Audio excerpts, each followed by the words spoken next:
नमस्कार साथियों, मैं आपका होस्ट और दोस्त अमित स्वागत करता हूं आपके इस अपने YouTube चैनल पर। दोस्तों, आज के इस सेशन में अपने चर्चा करने वाले हैं अपने जून माह की क्रोनोलॉजी के बारे में। किसके बारे में? जून माह की क्रोनोलॉजी के बारे में। तमाम उन सभी बिंदुओं को अपने मद्देनजर रखते हुए बड़े इत्मीनान से, बड़े शिद्दत से कवर करेंगे, जो अपनी परीक्षा की दृष्टि से बेहद इंपॉर्टेंट स्थान रखने वाले हैं। आइए दोस्तों, माँ शारदे को नमन करते हुए आगाज करते हैं अपने इस शानदार से सेशन का। दोस्तों, अभी हाल ही में वैश्विक जल संकट पर विश्व बैंक ने रिपोर्ट जारी की है। कब पर, किस पर दोस्तों? वैश्विक जल संकट पर विश्व बैंक ने रिपोर्ट जारी की है। दोस्तों, अभी इंडोनेशिया के बाली में, ये शानदार द्वीप है बाली इंडोनेशिया का, तो यह काफी पर्यटक की दृष्टि से देखें तो काफी महत्वपूर्ण द्वीप है बाली द्वीप। एक बार जरूर आप गौर कीजिएगा, जब आप जॉब लग जाएंगे तब आप और मैं अपने यहाँ पर घूमने के लिए चलेंगे। तो अभी वहां पर एक समिट हुआ, सम्मेलन हुआ, उसे 10वें वर्ल्ड वाटर फोरम के नाम से जाना गया, और उसने अपनी एक रिपोर्ट जारी की। कौन सी दोस्तों? Water for shared prosperity. Water for share prosperity कब दोस्तों? 19 मई 2024 को। तो किसके द्वारा जारी की गई? तो यह विश्व बैंक के द्वारा यह जारी की गई। ये अपने को ध्यान में रखना है। यह दोस्तों किस लिए सम्मेलन हुआ? इसमें सभी इन तमाम बिंदुओं को मद्देनजर रखा जाता है, जो जनसंख्या वृद्धि से रिलेटेड इन मुद्दों पर चर्चा करते हैं, शहरीकरण को लेकर, जलवायु परिवर्तन को लेकर। तो इन सब की जो असमानताएं हैं, जो आम लोगों तक इनकी पहुंच नहीं है, उन सभी को मद्देनजर देख के यह सम्मेलन आयोजित होता है। तो इन रिपोर्ट में कुछ अपने लिए महत्वपूर्ण बिंदु है जो अपने जान लेते हैं। इस रिपोर्ट में बताया गया है कि अभी तक 197 मिलियन लोगों के पास अच्छा सुरक्षित जल नहीं पहुंच रहा है। 450 मिलियन लोग ऐसे हैं जो बहुत अधिक गरीबी में जीवन जी रहे हैं और उन तक भी पानी नहीं पहुंच रहा है। और कम आय वाले देश हैं, वहां तक विद्यालयों में यानी स्कूलों में भी पानी नहीं पहुंच रहा है। ऐसा इन्होंने अपनी रिपोर्ट में बताया है। और जो अपनी परीक्षा की दृष्टि से है, वो है कि वर्ष 2022 तक विश्व भर के 2.2 बिलियन लोगों के पास सुरक्षित रूप से कोई भी पेयजल की सेवाएं प्रबंधित नहीं है, ऐसा अपनी रिपोर्ट में बताया गया है। तो ये दोस्तों अपनी परीक्षा की दृष्टि से इंपॉर्टेंट था। जो मैंने हाईलाइट कर रखा है वो आपको ध्यान में रखना है। वैश्विक जल संकट पर जो अपना क्वेश्चन बनेगा वो भी बता देता हूं कि क्वेश्चन 3 या 4 ही बनेंगे कि वैश्विक जल संकट पर अभी हाल ही में किसने अपनी रिपोर्ट जारी की? तो विश्व बैंक ने। कब की? तो 19 मई 2024 को। कहां पर दोस्तों हुआ सम्मेलन? तो इंडोनेशिया के बाली में। और इस सम्मेलन का क्या नाम था? तो 10वां world water forum. World water forum याद कैसे रखेंगे? World water, world water, water यानी वायु, पानी को लेकर, वर्ल्ड मैंने वैश्विक, वैश्विक से अपने याद रखेंगे विश्व बैंक। तो सारा कुछ वैसे जुड़ा हुआ है। वैश्विक जल संकट पर किसने रिपोर्ट जारी की? तो विश्व बैंक ने की। कब की? 19 मई 2024 की। कहां पर की? तो वह बाली में की। वह बाली, वह वैश्विक जल, वह विश्व बैंक, वह वर्ल्ड वाटर फोरम। तो इस प्रकार याद रख लीजिएगा। आइए चर्चा करते हैं अपने नेक्स्ट बिंदु की ओर। दोस्तों, चाबहार बंदरगाह, इसको लेकर मैंने जो मई माह की क्रोनोलॉजी थी उसमें चाबहार बंदरगाह को लेकर और एक अभी हाल ही में भारत सरकार ने MOU किया था, वो आपको बताना किस देश के लिए के साथ किया था और किस बंदरगाह को रिलेटेड किया था, और उस बंदरगाह का भी संचालन है वो कौन करने वाला है? भारत करने वाला है। तो ये बताइएगा। दोस्तों, चाबहार बंदरगाह के बारे में चर्चा करूं तो 2015 में 8 वर्ष के लिए भारत और ईरान के मध्य यह समझौता हुआ था, जिसकी अवधि अब समाप्त हो गई थी। लेकिन व्यापारिक गतिविधियां वो सुचारू रूप से संचालित रहे, उसको लेकर भारत ने 10 वर्ष के लिए और यह अनुबंधन किया है। और भारत क्या करेगा? 120 मिलियन करोड़ रुपए इस पर लगाएगा। कितने वर्षों में? 10 वर्षों में 120 मिलियन करोड़ रुपए इस पर निवेश करेगा। दोस्तों, बात करूं चाबहार बंदरगाह की, तो इसमें 2 टर्मिनल है, एक तो शाहिद बेहिश्ती और एक शाहिद कलंतरी। इस प्रकार ये 2 टर्मिनल है जो अपन ने गोद लिया है या जिस पर अपने निवेश करने वाले हैं, तो वह शाहिद बेहिश्ती टर्मिनल है। और इनका जो समझौता हुआ है, तो जो भारत की कंपनी है वो है दोस्तों इंडियन पोर्ट ग्लोबल लिमिटेड। कौन सी? इंडियन पोर्ट ग्लोबल लिमिटेड, और अगर बात करूं ईरान की तो पोर्ट एंड मैरीटाइम ऑर्गेनाइजेशन। इन दोनों के मध्य क्या हुआ है दोस्तों? समझौता हुआ है। इन दोनों के मध्य क्या हुआ है? तो समझौता हुआ है। इंडियन पोर्ट्स ग्लोबल लिमिटेड और पोर्ट एंड मैरीटाइम ऑर्गेनाइजेशन, इन दोनों के मध्य यह समझौता हुआ है कि आने वाले 10 वर्षों तक इसका संचालन कौन करने वाले हैं? तो भारत करने वाला है, ताकि जो व्यापारिक गतिविधियां हैं वो लगातार संचालित रहे। और भारत इस चाबहार बंदर को लेकर क्यों अग्रेसिव है? क्योंकि दोस्तों यहाँ पर चीन द्वारा एक वित्त पोषित बंदरगाह है ग्वादर। ग्वादर बंदरगाह वो कहाँ पर है? पाकिस्तान में। और उसका पूरा जो संचालन कर रहा है वो कौन कर रहा है? चाइना कर रहा है। यहाँ पर कौन सा चाबहार पॉइंट? तो अपन किसी से कम थोड़ी ना है, अपने एक कदम आगे हैं, क्योंकि बाप तो बाप ही होता है। तो इसलिए अपने पैसा लगा रहे हैं वो ये, इसी के साथ ही ईरान चाबहार बंदरगाह पर अपने पैसा इन्वेस्ट कर रहे हैं। ये आपको ध्यान में रखना है, ताकि अपनी जो व्यापारिक गतिविधियां वो सभी अच्छे तरीके से संचालित रही। आइए कुछ और रोचक तथ्य है वो अपने जानते हैं। चाबहार बंदरगाह एकमात्र ईरान का समुद्री बंदरगाह है। किसका है? ईरान का है, वो आप जानती है। चाबहार के दो मुख्य बंदरगाह हैं, शाहिद कलंतरी और शाहिद बेहिश्ती। अपने जो निवेश कर रहे हैं वो शाहिद बेहिश्ती पर कर रहे हैं। कितना करेंगे? 120 मिलियन करोड़ करेंगे। भारत ने चाबहार से संबंधित बुनियादी ढांचे में सुधार लाने के लिए पारस्परिक रूप से पहचानी गई परियोजनाओं के लिए $250 मिलियन के बराबर क्रेडिट विंडो की पेशकश की है। अब मेरे साथी कहेंगे ये क्रेडिट विंडो क्या होती है? तो जैसे कि मैंने, आप सोचिए, उदाहरण के लिए बताऊं, आपने एक गाड़ी ली, ऑडी गाड़ी ली, किसी से किराए पर ली, उससे एग्रीमेंट कर लिया कि आने वाले 1 साल तक मैं आपकी यह गाड़ी रखूंगा। अब वो 1 साल का एग्रीमेंट अपना खत्म हो गया। आपने वापस उसी गाड़ी पर सोचा भी मैं इसे 1 साल के लिए और अनुबंधित कर लेता हूं। आपने उस पर और निवेश किया, यानी पहले से खरीदी हुई वस्तु पर या पहले से अनुबंधित की हुई वस्तु पर दोबारा निवेश करना ही क्या होता है? क्रेडिट विंडो होता है। तो पहले से, ये मैंने आप यहाँ पर आपकी सुविधा के लिए लिख दिया है, पहले से खरीदी हुई वस्तु पर अधिक निवेश करना या उस पर वापस अगेन निवेश करना ही क्या होता है? क्रेडिट विंडो होता है। तो अपने पहले ही चाबहार बंदरगाह खरीद रखा था, अगेन उस पर कर लिया। अब अगेन उस पर कर लिया कि हम $250 मिलियन तक इस पर क्या कर सकते हैं? निवेश कर सकते हैं। तो उसे क्रेडिट विंडो कहा जाता है। आइए बढ़ते हैं अपने और तथ्यों की ओर।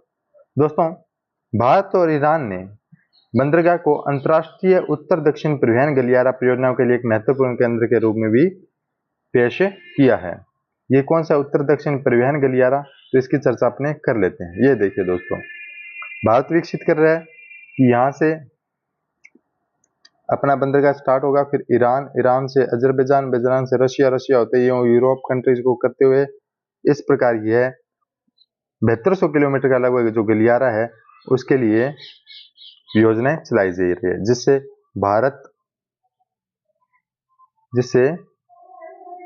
Bharat Iran, Afghanistan, Armenia, Azerbaijan, रूस, मध्य एशिया और यूरोप के बीच व्यापारिक गतिविधियां वो अच्छी तरीके से संचालित रहे। और इसी को लेकर 7200 किलोमीटर तक बहुमोड़ परिवहन परियोजना पर निवेश करने जा रही है। जैसा कि मैंने आपको बताया, भारत और चाबहार बंदरगाह को लेकर जो समझौता हुआ था वो मई 2015 में इससे पूरा हुआ था। अब अपने 10 वर्ष के लिए और अधिग्रहण कर लिया है। बढ़ते हैं नेक्स्ट इंपॉर्टेंट फैक्ट की ओर। नेक्स्ट जो बिंदु है वो दोस्तों, ये बड़े जोश और जुनून के साथ सेशन में बने रहें, क्योंकि हर एक विषय वस्तु परीक्षा की दृष्टि से बेहद इंपॉर्टेंट है।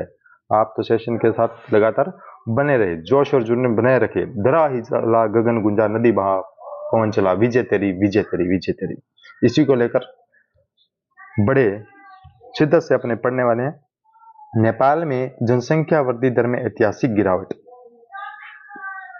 दोस्तों, अपने से प्रश्न बनेगा वो यही बनेगा कि ऐसी कौन सी कंट्री है जिसमें जनसंख्या वृद्धि में ऐतिहासिक गिरावट देखी गई है? तो वह कौन सी है? नेपाल। सीधा सा प्रश्न यही बनने वाला है, जैसा कि मैंने आपसे चर्चा की है।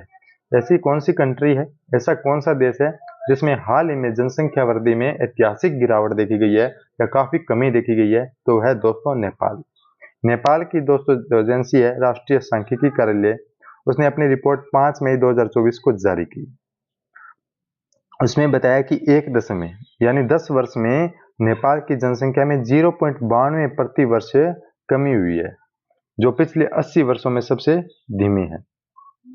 इस प्रकार अप्रैल 2011 के मध्य से अप्रैल 2021 के मध्य तक 2.7 मिलियन की वृद्धि के साथ नेपाल की वर्तमान जनसंख्या लगभग 29.2 मिलियन है। 29.2 मिलियन है, ये अपने को ध्यान में रखना है। बात करें जीवन प्रत्याशा की, जीवन प्रत्याशा क्या होती है दोस्तों, यानी औसतन जो जीने की आयु है। साधारण शब्दों में बात करूं तो कुल जीवन प्रत्याशा है वो 71.03 वर्ष है, और फीमेल की है तो वो 73.8 है, और मेल की बात करें तो 68.1 है। ये शॉर्ट फॉर्म है, आप यहाँ से याद रख लीजिएगा। बाकी यही जो डिस्क्रिप्टिव बताया गया वो उसी का सारांश आपके सामने ये मैं पेश कर रहा हूँ। तो जीवन प्रत्याशा वो 71.3 है, फीमेल की 73, जो महिला है वो पुरुष से ज़्यादा ही जीती है, और मेल की बात करें तो 68.1 है। शिशु मृत्यु दर की बात करें तो पहले तो 2011 में जो 40,000 पर 40 शिशुओं की जो मृत्यु होती थी वो घटकर कितनी हो गई है, 1000 पर 17 हो गई है। यानी 1000 बच्चों का जन्म होता है तो 17 ही बच्चों की क्या होती है, मृत्यु होती है पर ईयर।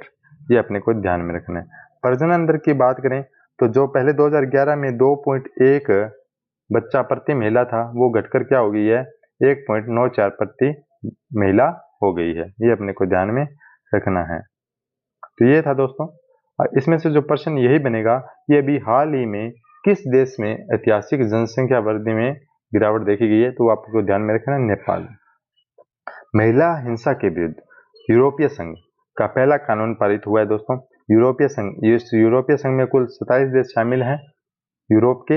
ये यूरोप के 27 देशों का एक समूह है जिसे यूरोपीय संघ से जाना जाता है।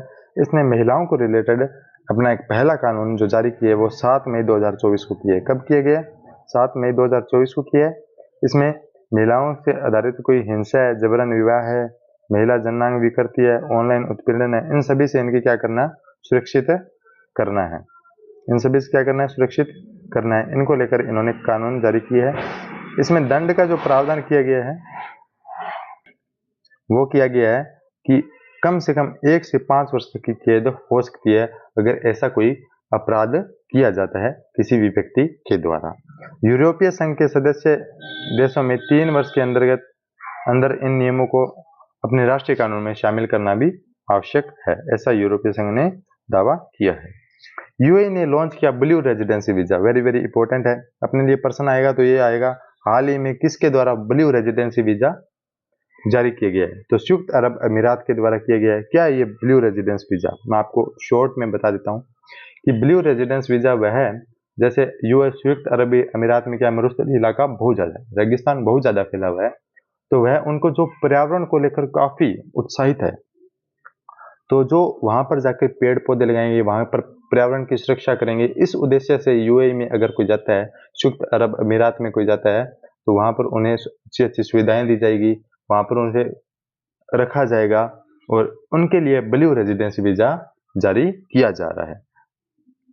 तो ये है दोस्तों 10 वर्षीय, वहां पर कुल कितने सालों के लिए, 10 वर्ष तक रहने के उद्देश्य से, ये कि पर्यावरण के अनुसंधान में लेकर वह कार्य करे, पर्यावरण के प्रति सक्रिय हो, पर्यावरण के प्रति नई नई तकनीक लेके आए, उन जो भी पर्यावरण के प्रति उत्साहित है उनके लिए ब्लू रेजिडेंसी वीजा है।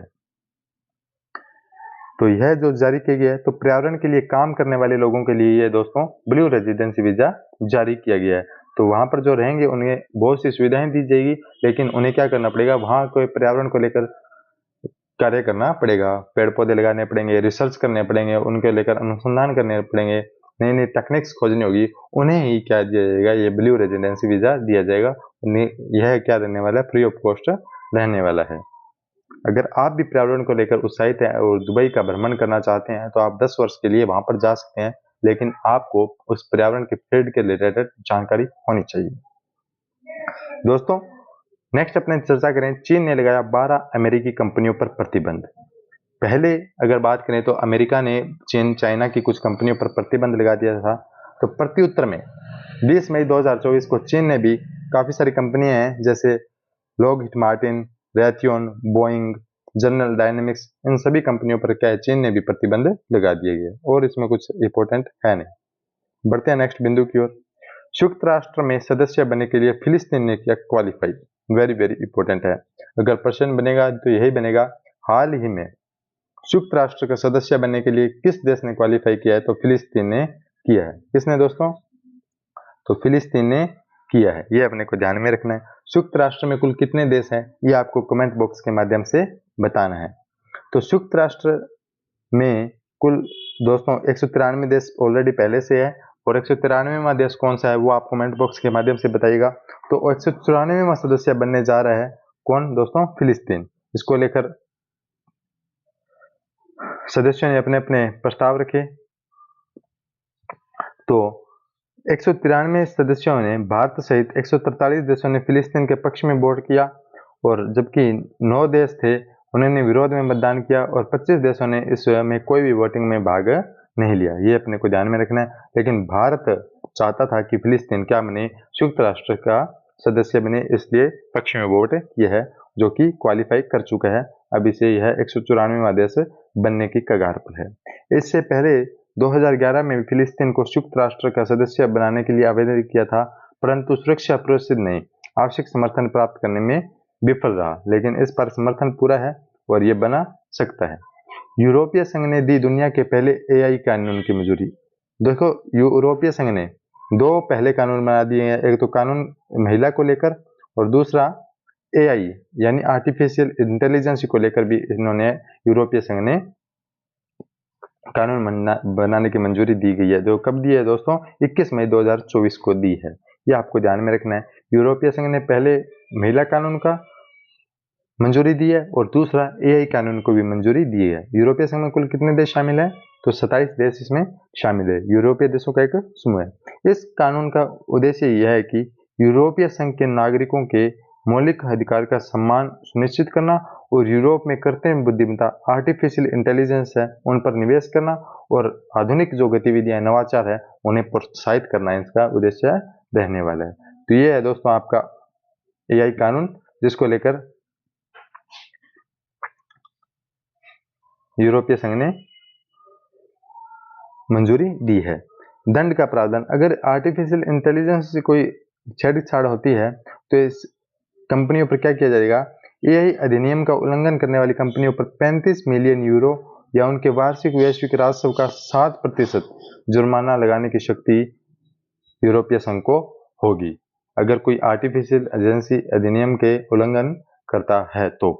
ठीक है, जो भी इसमें से अधिक होगा वह उस पर कर आरोपित किया जाएगा, एक तरीके से दंड आरोपित किया जाएगा।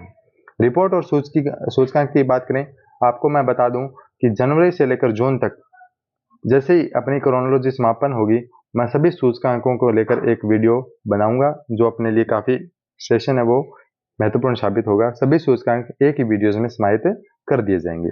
ऑक्सफोर्ड ग्लोबल सिटीज इंडेक्स, दोस्तों ऑक्सफोर्ड के द्वारा अभी हाल ही में जो टॉप मोस्ट सिटीज हैं यानी शहर हैं उनको लेकर इंडेक्स जारी किया गया है। कब किया गया है? तो दोस्तों 21 मई 2024 को किया गया है। शीर्ष स्थान पर कौन रहा है? तो न्यूयॉर्क शीर्ष स्थान पर रहा है। ठीक है, कौन?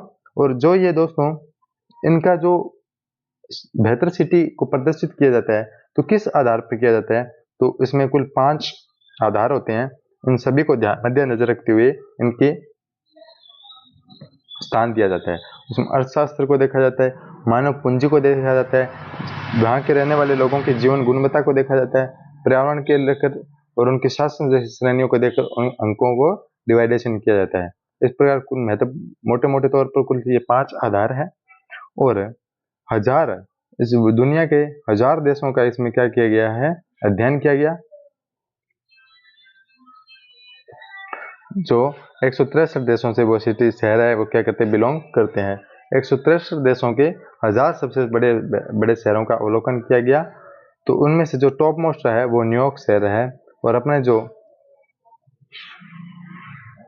बात करें अपने भारत की, तो भारत का जो रहा है वो दिल्ली रहा है सबसे उच्च स्थान पर, और वो कौन से स्थान पर है? 350वें स्थान पर है। बेंगलुरु 411वें स्थान पर है, मुंबई 427वें स्थान पर है, चेन्नई 472वें स्थान पर है। तो ये दोस्तों मैं आपके लिए हाईलाइट कर देता हूँ और बॉक्स में भी कर देता हूँ, जो अपने लिए पढ़ना है। टॉप में तो अपने यही ध्यान रखना है कौन से, न्यूयॉर्क हो गया, लंदन हो गया, तो ये सभी को पता है यही टॉप मोस्ट रहने वाले अगर बात करें। लेकिन खास बात करें जो सबसे नीचे है वो अपने कौन सा, वो उत्तर प्रदेश का है। उत्तर प्रदेश का सुल्तानपुर शहर है, वो 1000वें स्थान पर है। 1000 शहरों की इसमें क्या किया गया था, अवलोकन किया गया था, और 1000वें स्थान पर कौन है, अपने हैं। नीचे से पहले स्थान पर कौन है, तो सुल्तानपुर है। ये आपको ध्यान में रखना है। और इसमें जीवन की गुणवत्ता के आधार पर बात करें तो त्रिशूर केरल है, वह शहर 757वें स्थान पर रहा, और मुंबई है वो 915वें स्थान पर रहा। मानव पूंजी की श्रेणी में बात करें तो दिल्ली 55वें स्थान पर रहा, और अर्थशास्त्र में 108वें स्थान पर दिल्ली रहा। ये अपने को ध्यान में रखना है। ये कुछ आंकड़े हैं, आंकड़ा एक दो बार पढ़ेंगे तो अपने को आंकड़े याद रह जाएंगे। यात्रा और पर्यटन विकास सूचकांक 2024।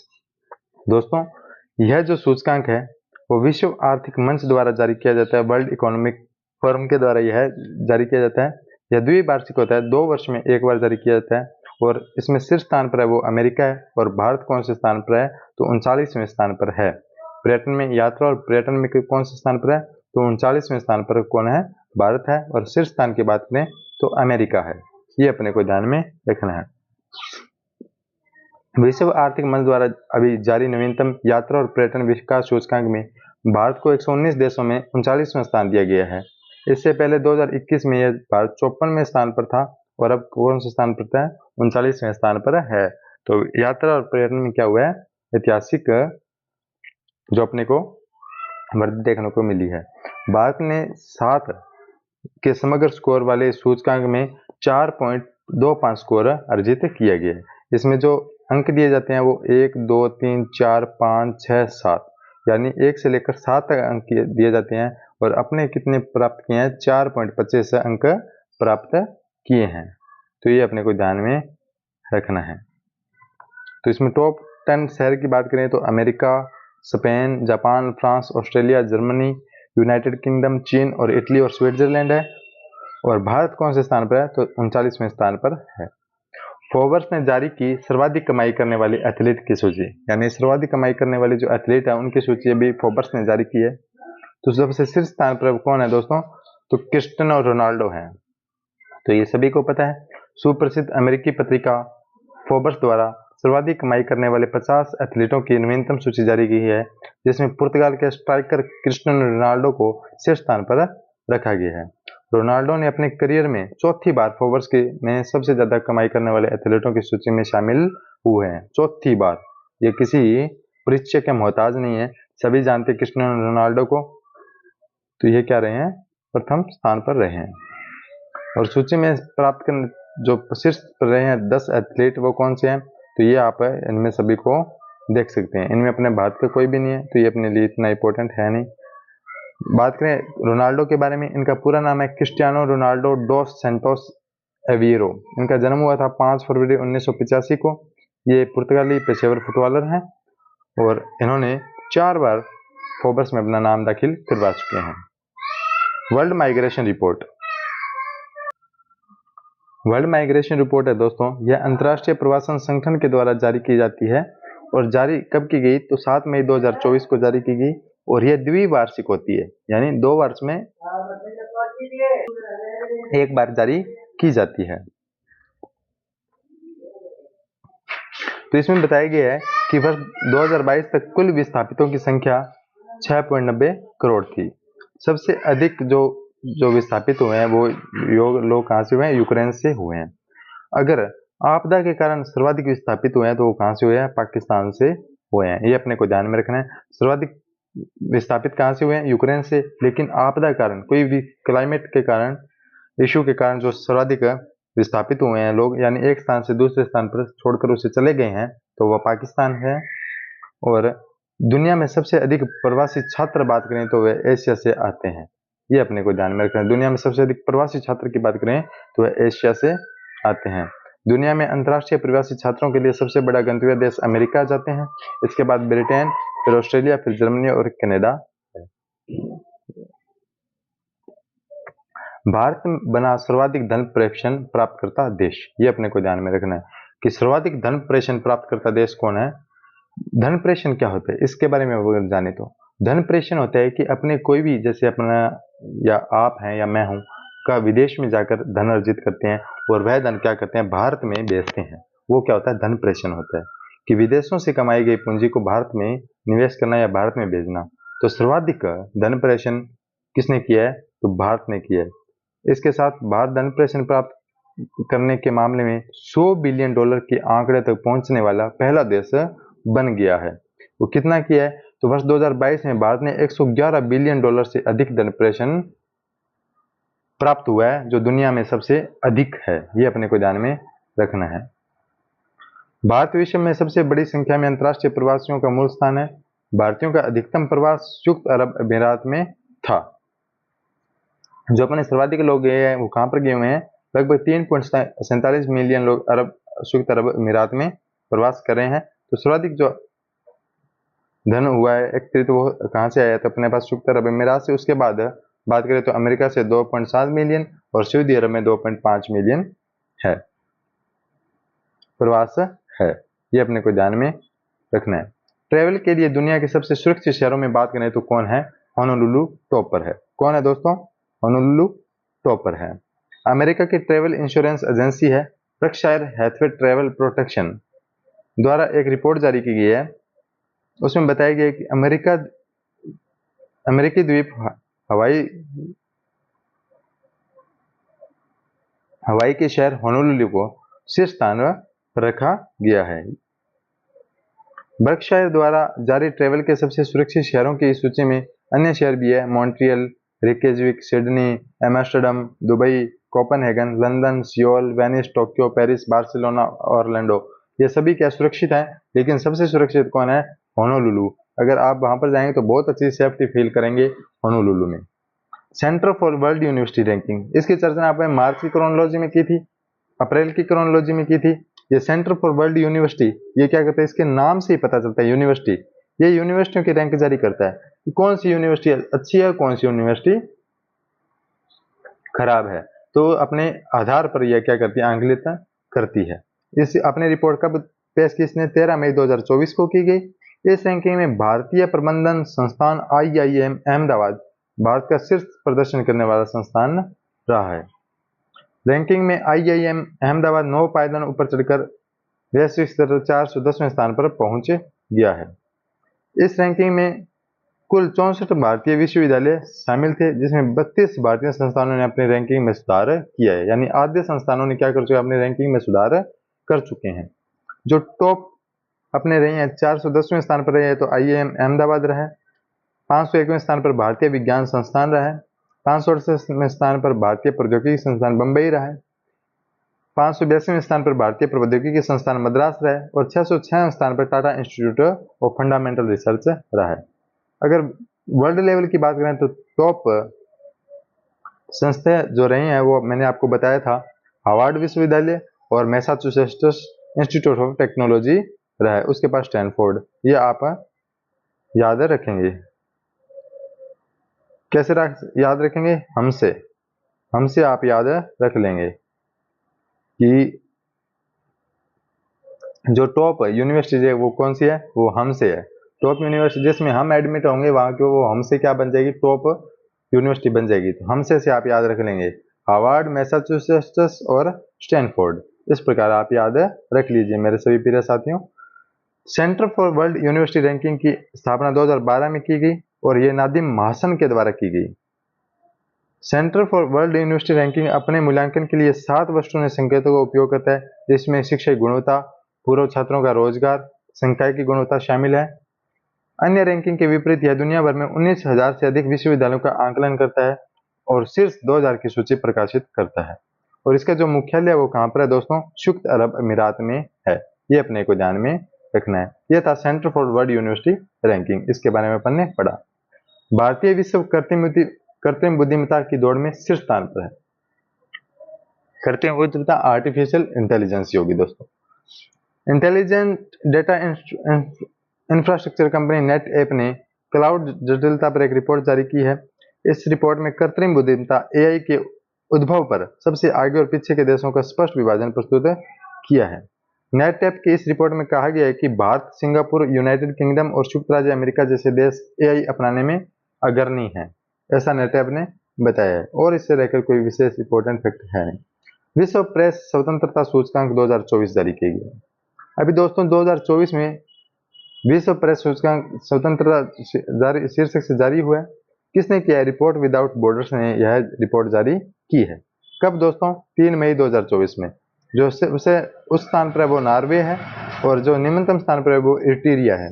कौन सा दोस्तों? इरिट्रिया है। और भारत कौन से स्थान पर है? तो भारत की अपने चर्चा करें तो भारत 180 देशों में से 159वें स्थान पर है, और 2023 में वह 161वें स्थान पर था। इस प्रकार 2 रैंक में क्या हुआ है? सुधार हुआ है। भारत को चीन, सऊदी अरब, बांग्लादेश आदि देशों के साथ गंभीर श्रेणी में भी रखा गया है। ये अपने लिए थोड़ी सी चिंताजनक बात है। बाकी अपने जो पड़ोसी देश हैं उनका अपने सूचकांक दे सकते हैं। 74वें रैंक पर नेपाल है। बाकी अपने सभी बढ़िया है, प्रेस में सभी बढ़िया अपने से। पाकिस्तान भी बढ़िया है क्योंकि 152वें स्थान पर, अपने 159वें स्थान पर। श्रीलंका है, भूटान है, नेपाल है। बात करें international news in short, Atacama वेधशाला। ये दुनिया की सबसे ऊंची वेधशाला स्थापित की गई है, जो धरातल से 8,500 फीट की ऊंचाई पर स्थित है। अटाकामा मरुस्थल भी है। आपको बताना है अटाकामा मरुस्थल है वो गर्म मरुस्थल है या ठंडा मरुस्थल है? कमेंट बॉक्स के माध्यम से सभी मेरे प्रिय साथी बताइएगा। एक मैं आपको बता दूं कि क्रोनोलॉजी पढ़ना अपने आप में बहुत नीरस है, लेकिन अपने थोड़ा रोचक बनाते हैं, थोड़ा इसमें ट्रिक्स का यूज करते हैं। मैं आपको टू द पॉइंट भी लेके चलता हूं, क्योंकि इससे पहले ध्यान करके जो अपने लिए इंपॉर्टेंट है उसी को मैं आपको पढ़ाता हूं, कम समय में पढ़ाया जाए। अगर आपको फिर भी थोड़ा कठिन लगता है तो आपकी स्पीड बढ़ा के इसे देख लीजिए करें, लेकिन इसे पूरा देखा करें। मैं आपको लाइक शेयर के लिए कभी नहीं बोलता, आज तक नहीं बोला। मुझे लाइक शेयर नहीं चाहिए। लाइक शेयर अपने आप हो जाएगा जिस दिन होगा, क्योंकि अपने जो मोटिव है वो यही है कि अपने परीक्षा की दृष्टि से अपने को पढ़ना है, कोई भी पर्सन अपने से वंचित नहीं रह जाए। ये अपना मोटिव है। लाइक शेयर मोटिव नहीं है। वीडियो को पूरा देखना कोई मोटिव नहीं है। वीडियो को इसलिए देखना है कोई कि परीक्षा के में बैठे हैं तो अपने से जो पर्सन आए करंट अफेयर्स का वो अपने को आता हो, इस मोटिव से अपने को पढ़ना है। बड़े जोश और जुनून के साथ पढ़ना है। आप निरस्ता से मत लीजिएगा, अच्छे से पढ़िए, पढ़ना है। और आप बताइएगा दोस्तों, जो अटाकामा वेधशाला है वो जो अटाकामा मरुस्थल है वो गर्म है या ठंडा, ये आपको कमेंट बॉक्स के माध्यम से बताना है। और जो अब से जो सेशन है अपने वो कंटिन्यू रहने वाले हैं। मैं आपको 1 या 2 दिन के अंदर संपूर्ण क्रोनोलॉजी का अध्ययन करवाने वाला हूं, तो इसलिए बड़े जोश और जुनून के साथ पढ़िएगा, बड़े शिद्दत से पढ़िएगा, सेशन को पूरा अटेंड कीजिएगा। क्योंकि दोस्तों अपने को परीक्षा की दृष्टि से पढ़ना है, क्योंकि कुछ चंद शब्द के साथ मैं आपको बताना चाहूंगा कि तू खुद की खोज में निकल। तू किस लिए हताश है? तू चल, तेरे वजूद की समय को तलाश है, समय को तलाश है। जो तुझसे लिपटी है बेड़ियां, समझने इनको वस्त्र तू। जो तुझसे लिपटी बेड़ियां, समझने इनको वस्त्र तू। ये बेड़ियां पिघला के बना ले इनको शस्त्र तू। ये बेड़ियां पिघला के बना ले तू इनको शस्त्र तू। बना ले इनको शस्त्र तू। तू खुद की खोज में निकल, तू किस लिए हताश है? तेरे वजूद की समय को भी तलाश है, समय को भी तलाश है। तो बड़े जोश और जुनून के साथ सेशन को अटेंड कीजिएगा। तो दोस्तों बात करें अटाकामा मरुस्थल की, तो इसमें जो 2 उपकरण लगाए गए हैं, स्विम्स और मिमीजुक। इनका उपयोग आकाशगंगाओं के विकास को समझने, ग्रह निर्माण और पदार्थों की उत्पत्ति के बारे में अध्ययन करने के लिए इसमें प्रयोग में लाए जाएंगे। तो जो अटाकामा वेधशाला है, यह उत्तरी चिली के अटाकामा रेगिस्तान में एक लावा गुंबद के भीतर 5640 मीटर की ऊंचाई पर सेरो चाजनतोर के शिखर पर स्थित एक वेधशाला का हाल ही में उद्घाटन किया गया है। वेधशाला में 6.5 मीटर ऑप्टिकल इंफ्रारेड टेलीस्कोप लगा है, जिसमें ब्रह्मांड के रहस्यों को जानने के लिए डिजाइन किया गया है। बात करें दोस्तों नेक्स्ट फैक्ट की, ये एक सेरेब्रेनिका जनसार हुआ था। कब दोस्तों? 1995 में। काफी मुस्लिम लोगों की 8000 लगभग मुस्लिम लोगों की मृत्यु हुई थी। जैसे अपना नरसंहार हुआ था, जलियांवाला हत्याकांड हुआ था, ठीक है, नीमड़ा हत्याकांड। राजस्थान की बात करें तो काफी है, नीमड़ा हत्याकांड, डाबड़ा हत्याकांड, ठीक है। तो काफी ऐसे जनसंहार हुए थे। उनको देखते हुए उसी प्रकार एक सेरेब्रेनिका में भी 1995 में नरसंहार हुआ था, काफी लोगों की मृत्यु हुई थी। तो उस यह कब हुआ था? 11 जुलाई 1995 को हुआ था। तो उस 11 जुलाई पर आत्ममंथन दिवस के लिए, अंतर्राष्ट्रीय दिवस घोषित करने के लिए इस पर चर्चा की गई, उसे नामित किया गया। तो उक्त नरसंहार की याद में एनुअल डे मनाने के लिए संयुक्त राष्ट्र महासभा ने एक प्रस्ताव जर्मनी और रवांडा द्वारा लाया गया था, जिस पर 23 मई 2024 को मतदान के बाद स्वीकार कर लिया गया। अब इस पर क्या मनाया, आत्म मंथन दिवस घोषित किया जाएगा। और इसमें कुछ विशेष है नहीं। स्पेन अंतर्राष्ट्रीय सौर गठबंधन वाला 99वां सदस्य बन गया है। इसके स्पेन ने अंतर्राष्ट्रीय गठबंधन अनुसमर्थन 22 मई 2024 को नई दिल्ली में सौंपा, और भारत और फ्रांस द्वारा 2015 में पेरिस में आयोजित जलवायु परिवर्तन पर संयुक्त राष्ट्र फ्रेमवर्क कन्वेंशन 21 में जो COP 21 हुआ था, उसके दौरान इसकी स्थापना की गई थी। किसकी? इंटरनेशनल सोलर अलायंस की। इंटरनेशनल सोलर अलायंस की स्थापना कब की गई थी? भारत और फ्रांस के मध्य 2015 में इसकी स्थापना की गई थी। जब अपने चाबहार बंदरगाह को गोद लिया था, तब इसकी स्थापना की गई थी। कहाँ पर दोस्तों? पेरिस में। ठीक है। और इसका जो 99वां सदस्य कौन बन गया? तो स्पेन इसका 99वां सदस्य बन गया। ये आपको ध्यान में रखना है। सीता एलिया। सीता एलिया क्या है दोस्तों? आपने रामायण देखी होगी। रामायण नहीं देखी तो आपने एक नाम सुना होगा, अशोक वाटिका। अशोक वाटिका, जहां पर सीता माता जी को कैद करके रखा गया था, और इस वाटिका को हनुमान जी के द्वारा उजाड़ा भी गया था। उस सीता वाटिका को क्या कहा जाता है? सीता एलिया के नाम से जाना जाता है। यह क्यों चर्चा में रही, इसके बारे में अपन चर्चा करते हैं। सीता एलिया श्रीलंका के नुवारा एलिया शहर में 5 किलोमीटर दूर स्थित एक गांव है, जहां सीता मंदिर में देवी सीता की नई मूर्ति की प्राण प्रतिष्ठा 19 मई 2024 को की गई। इस प्राण प्रतिष्ठा समारोह में अयोध्या की सरयू नदी के पवित्र जल का उपयोग किया गया। सीता एलिया या अशोक वाटिका वह स्थल माना जाता है जहां सीता को रावण ने बंधक बनाकर रखा था। सीता मंदिर में अयोध्या में रामलला मंदिर के निर्माण में पवित्र शिला भी भेजी गई थी।